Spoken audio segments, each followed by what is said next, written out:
What's up? Hello. Welcome to another episode of Coffee and Creepy, our first spooky season together.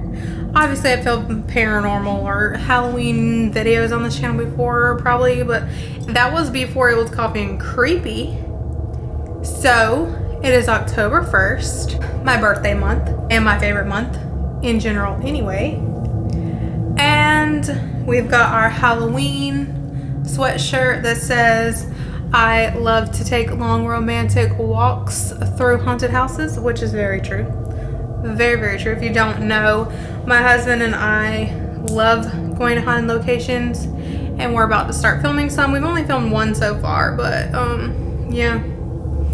We're about to. We got our pumpkin spice coffee in our pumpkin or jack-o'-lantern mug.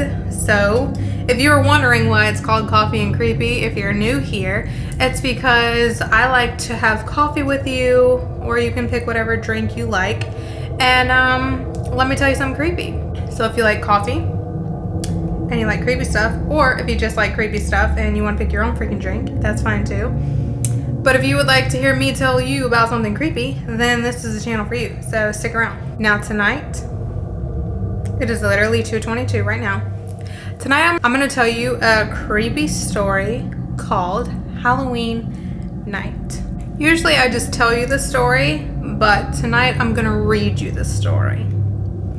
So get your drink, get your snack, and let's get creepy. On Halloween night in 2002, 4 young girls were walking down a lonely street when they passed by an old church. Standing outside was a man dressed in a clown costume. He asked the girls if they had seen his puppy. When they said that they had not seen it, the man asked them to help him find the lost dog. The girls agreed to help in the search, and the man in the clown costume led them into the old church.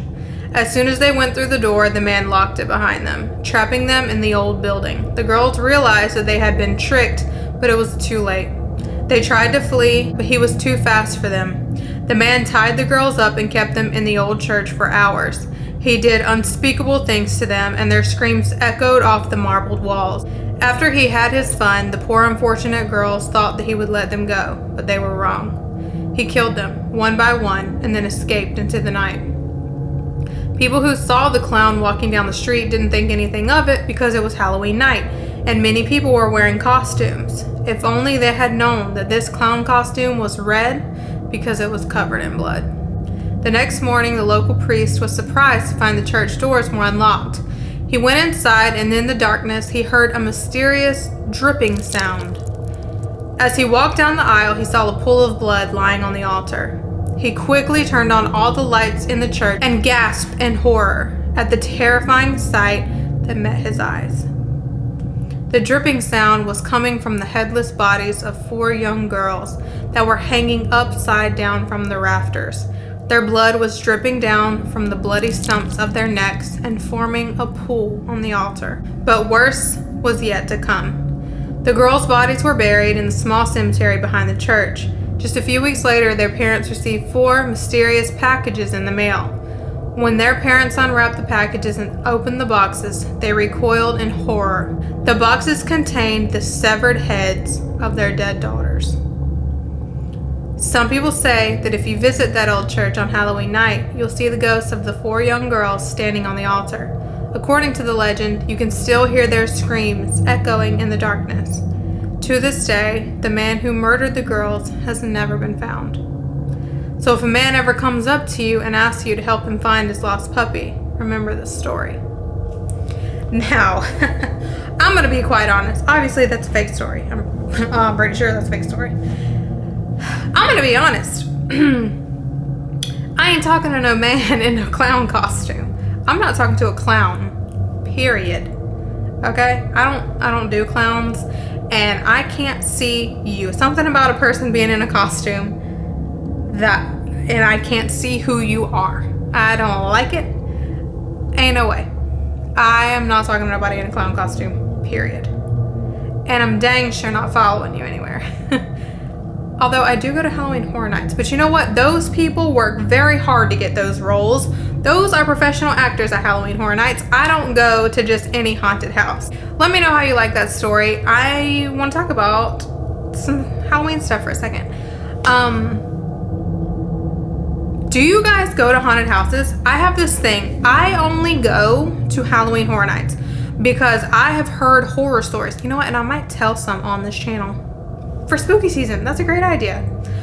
I've heard some horror stories of people that have been pretending to be scare actors in haunted houses, because in most of the haunted houses, like in people's areas, ones where people are not like screened and there's not like security and checks and stuff like that, like Halloween Horror Nights is very, very exclusive. Like you have to go through an entire process and auditions and just all the screening and everything you have to do to be a scare actor for Halloween Horror Nights. But like at these small town or at these like local places, these smaller places, like in Jacksonville, Florida, they have 13th floor. Have you ever been to Jacksonville? I'm not gonna trust. I'm not gonna feel safe going through a haunted house by people y'all hired out of Jacksonville.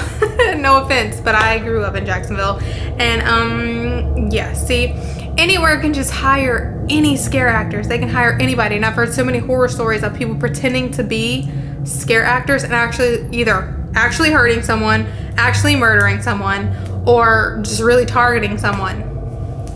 No. Like, absolutely not. I do not go to regular local haunted houses.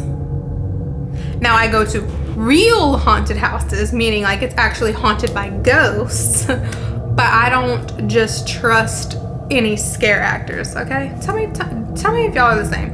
Do you go to like your local haunts and stuff? Or are you like me and you're like, I don't trust y'all. I don't know who's in that costume. Let me know in the comments. I just want to talk about that for a second since it's the first day of spooky season. And I'm really excited. I'm really excited. If you guys have any other suggestions, things that you want me to make videos on for spooky season, let me know in the comments. I do have some videos planned, but I have room to take suggestions too. Thank you so much for watching. I hope you enjoyed this creepy story to start out your spooky season. And yeah, please make sure you like, share, comment, subscribe, do all the things that tells YouTube that you enjoy my videos. And don't forget to stay creepy. Bye.